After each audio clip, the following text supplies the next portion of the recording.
I tie a cord along Noah's waist.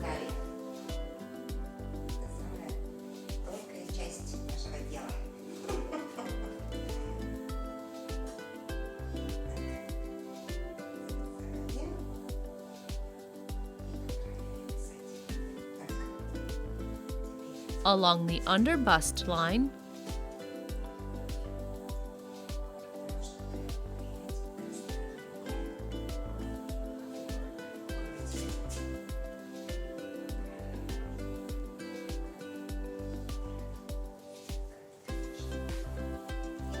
and around the area where I want the bodice to stop.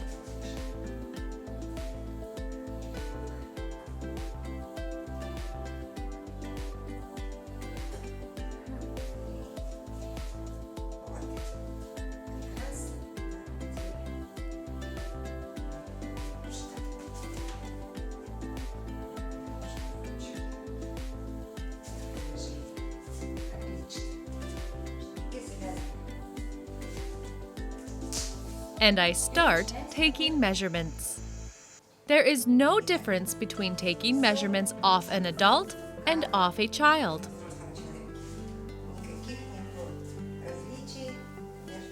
Bust circumference. Under bust circumference. Waist circumference. You can make it a little tighter in the waist, but do not make it uncomfortable for the child. Stomach circumference.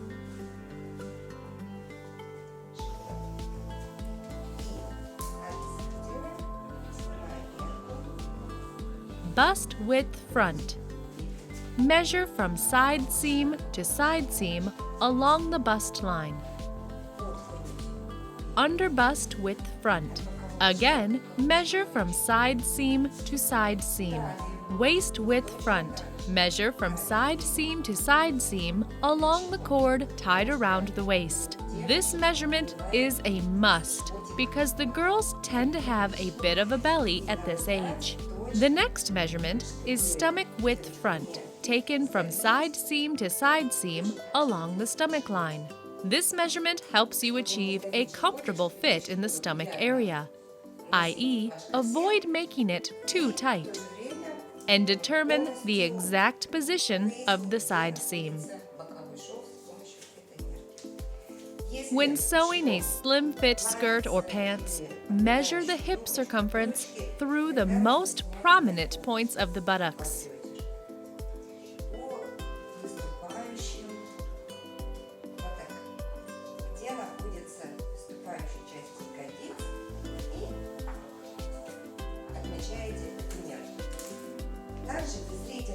Next, I measure the distance from the hip level where I just placed the measuring tape up to the waistline along the side.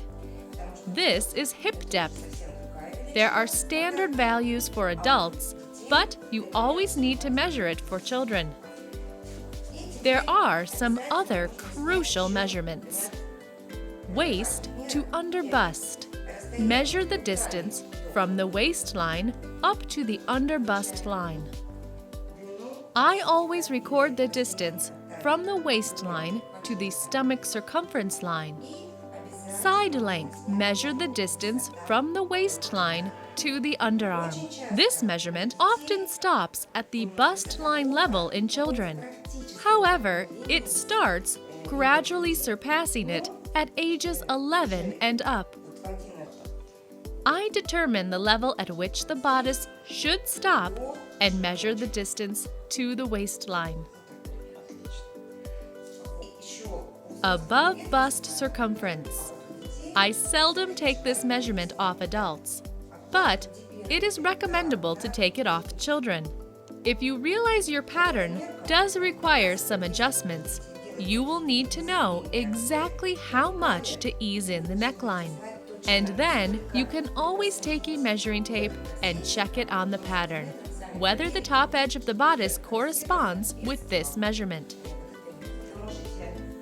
You can also measure the distance from the blade line to the waist and from the waist down to the stomach line along the back, in case you need to apply some adjustments there, i.e., make the back neckline lower or higher. The bodice can be longer or shorter depending on the style and personal preferences.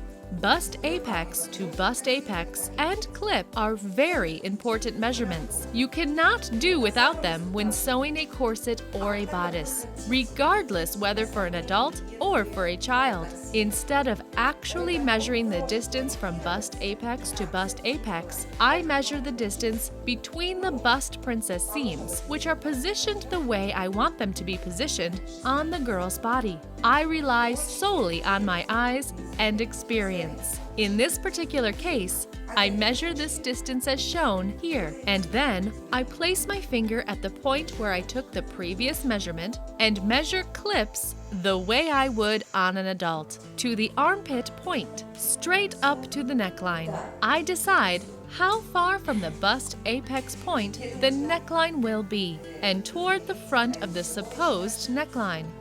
And the final measurement is skirt length, measured as the distance from the waistline to the floor along the side. The child is supposed to be wearing flat shoes or no shoes at all. These are all key measurements.